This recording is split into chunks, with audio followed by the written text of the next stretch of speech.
तो अपने लोग देख सकतानी समुंदर के लहर। यह चेन्नई के समुंदर आई हमारे पटनरवा के देखी।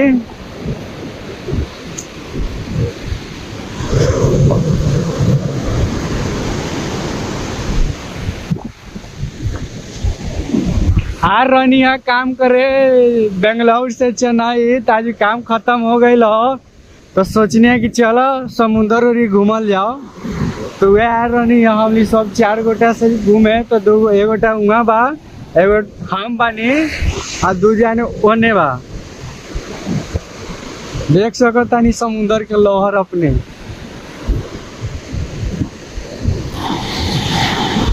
अभी उतना पब्लिक नहीं खे, अभी ज़्यादा टाइम नहीं के, वो 2 बजे था साँझ हुई तो पब्लिक के संख्या ज़्यादा होई। इन्हें पूरा पब्लिक से ही भर जाए। अपने देख सकतानी ये में लोगों ने नहात बारन सा। हमरा तो भाई हमरा तो डर लगा था, हम ना जा सकतानी क्या कि हम पानी से बहुत डराइला ना को मर उड़ गई नहीं तब